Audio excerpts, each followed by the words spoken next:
Oi, gente! Nós estamos agora na lição 196, tá? Eu gosto muito de ouvir as experiências de vocês quando tiverem o desejo de me escrever, dizendo como está sendo para você essa experiência. Eu gosto muito de saber, tá bom?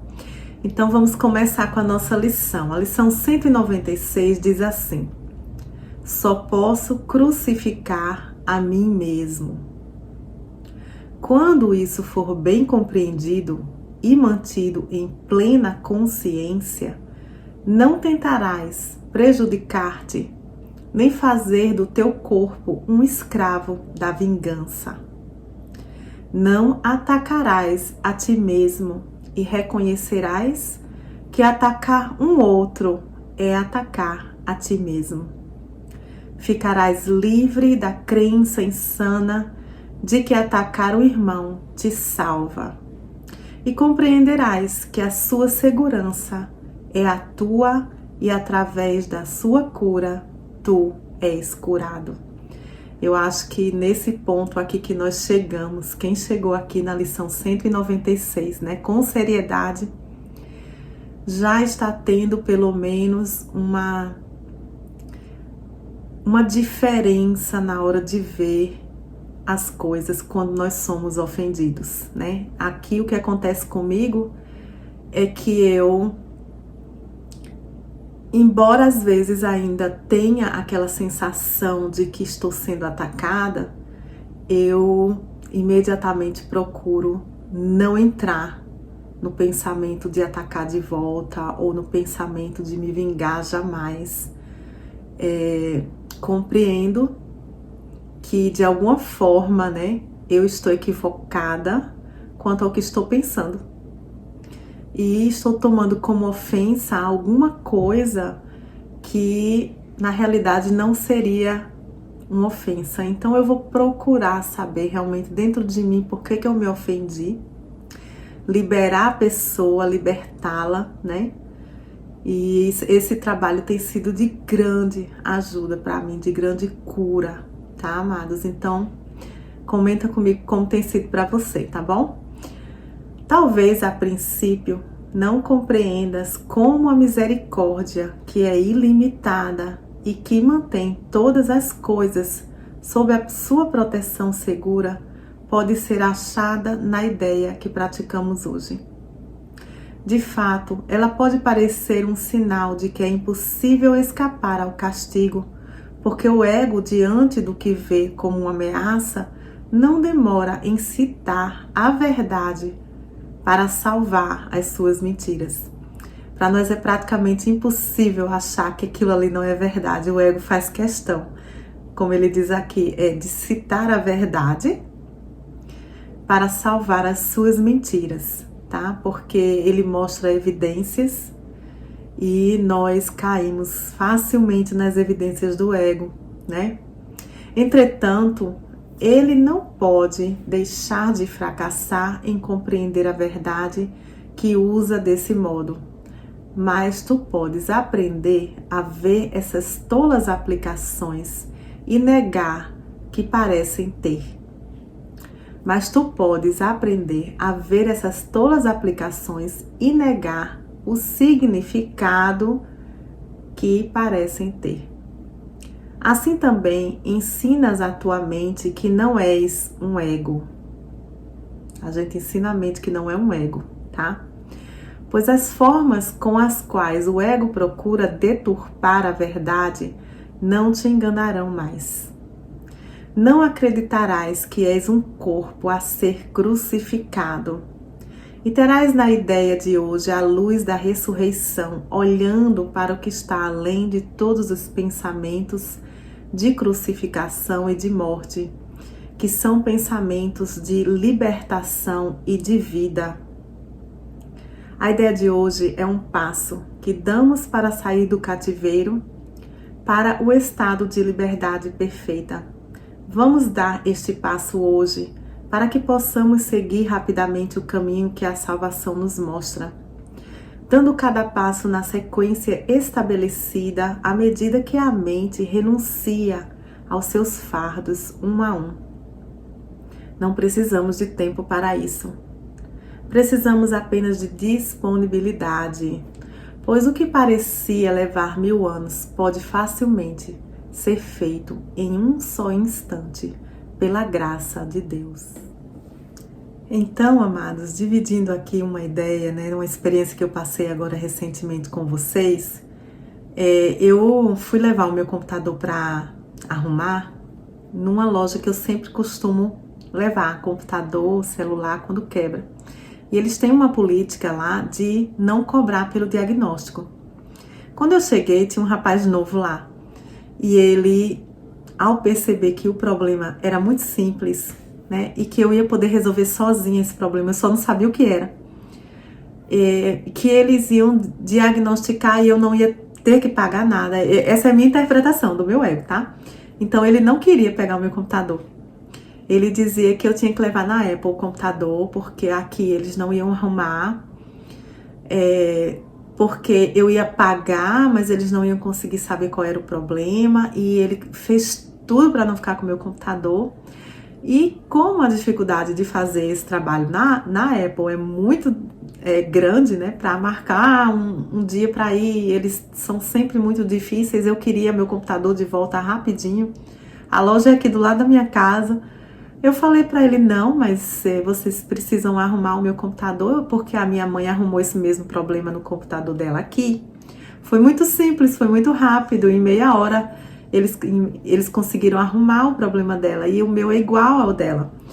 Então, ele fazia assim, uma cara feia, ele não queria receber o computador, e eu comecei a ficar meio constrangida até pela forma como ele estava agindo, né?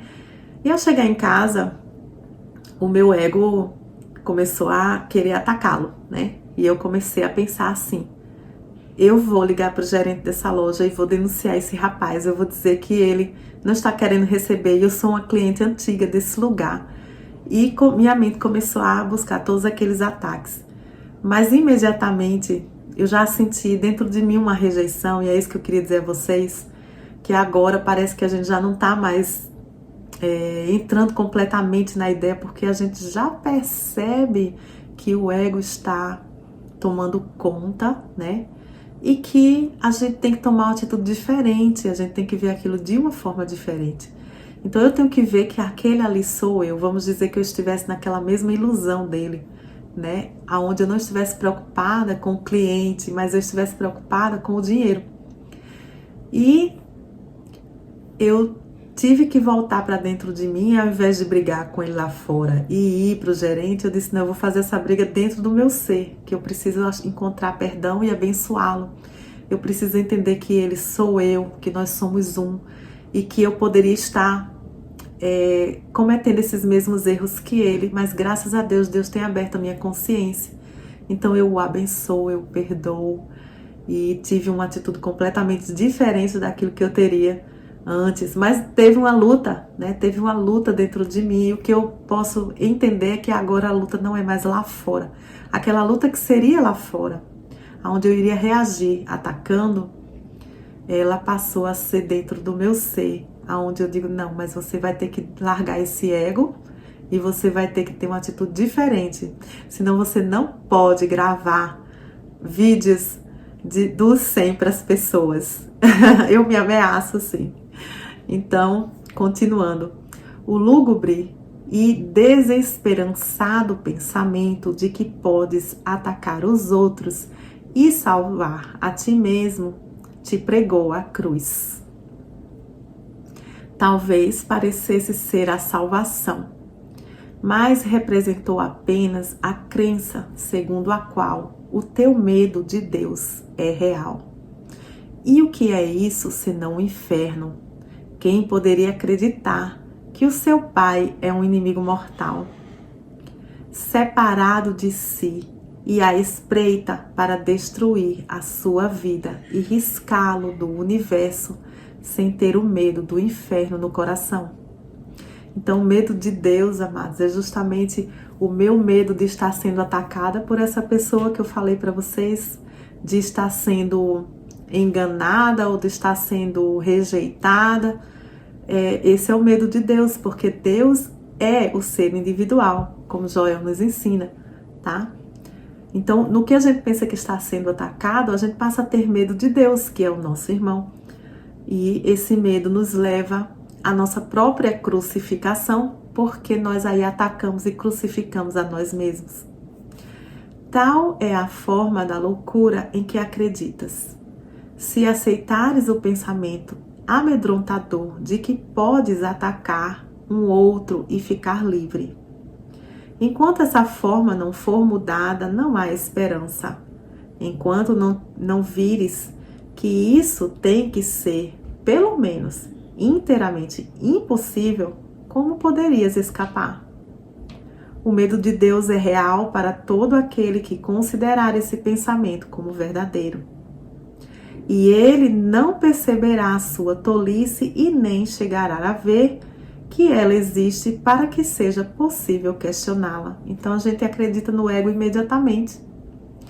Acredita que realmente aquele ali está nos atacando e não temos a condição de questionar. Será que isso é verdade? Para questioná-la é preciso o quê? Primeiro, a sua forma seja mudada. Pelo menos um mínimo que seja, para permitir que o medo da punição diminua e que a responsabilidade te seja, até certo ponto, devolvida. A partir daí, podes, pelo menos, refletir se desejas seguir esse caminho doloroso. Então, se eu fosse atacar essa pessoa, antigamente eu acharia que a responsabilidade estava totalmente nele. Hoje, eu compreendo que eu atraí isso de alguma forma, isso foi um teste para mim, e que eu precisava ter uma atitude diferente e ver o Filho de Deus ali. Mas se eu não tivesse essa abertura, seria apenas pular em cima, atacar e ter razão, como o ego sempre faz, né? Enquanto essa mudança não se realizar, não será possível para ti perceber que o que te amedronta são os teus próprios pensamentos e que a tua liberação depende de ti mesmo. Eu estou falando de um fato isolado, mas a gente tem pessoas que estão constantemente em nossas vidas, que nós estamos sentindo ataques dessas pessoas, tá?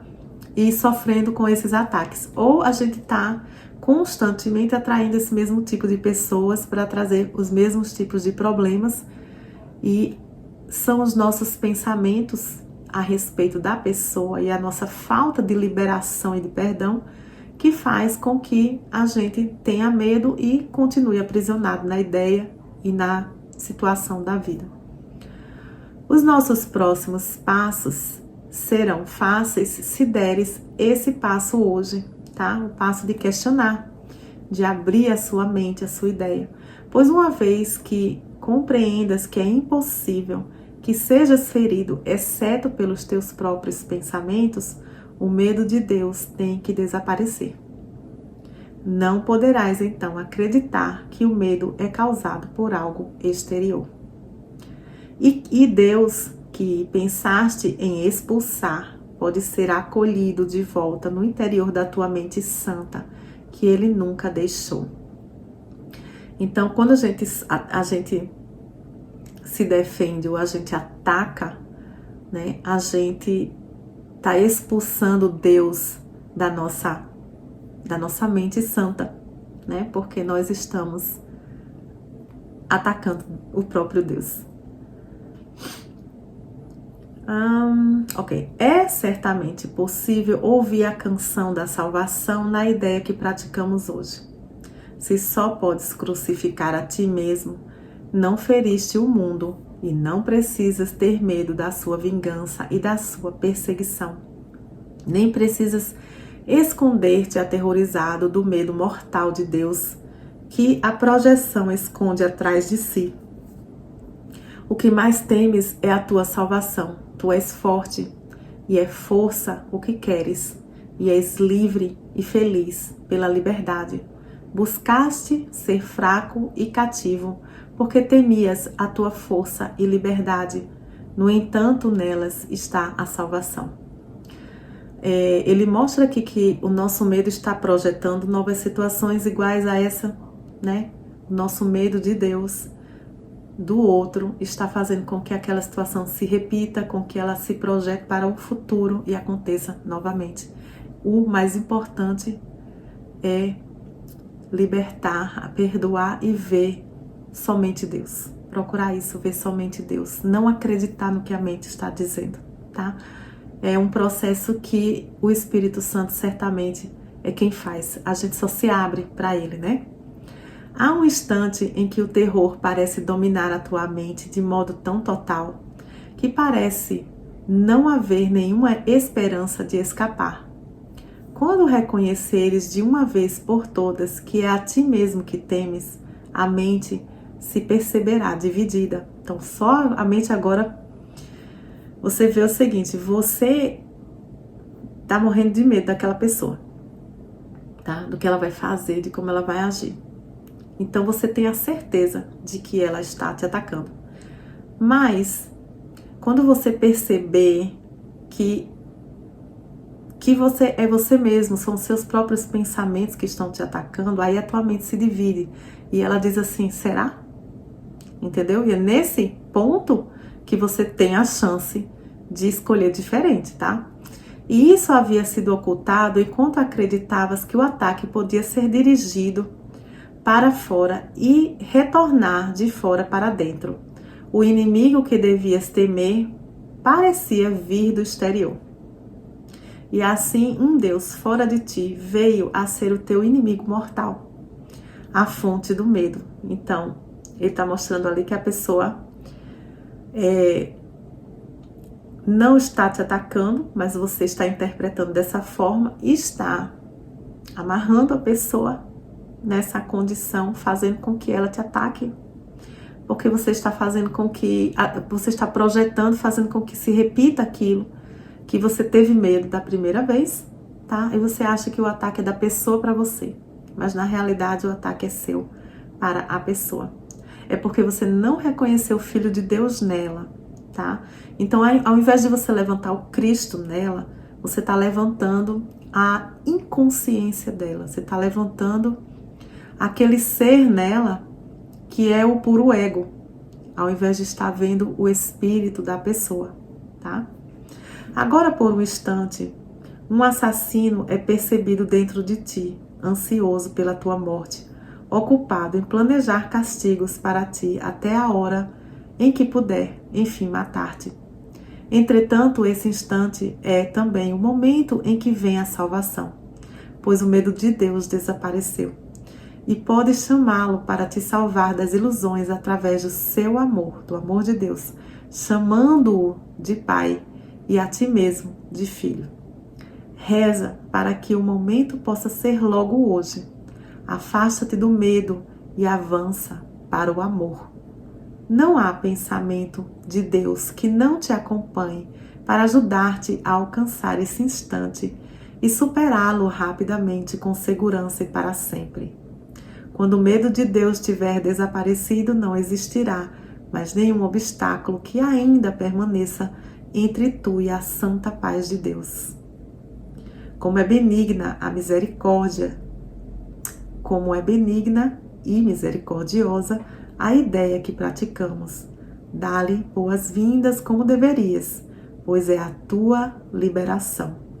De fato, a tua mente só pode tentar crucificar a ti mesmo, mas a tua redenção também virá de ti. Então, amados, espero que tenha ficado claro, né, que à medida que a gente vê a outra pessoa não como o nosso próprio ser, mas como alguém que quer nos prejudicar, nos atacar, nós levantamos nela o pior e em nós mesmos. E aí criamos uma cena aonde um está atacando o outro está se defendendo e há uma perseguição. Como quebrar essa situação? Ele mostra aqui. Você quebra essa situação vendo Deus. Quando você vê Deus, você não vai temer.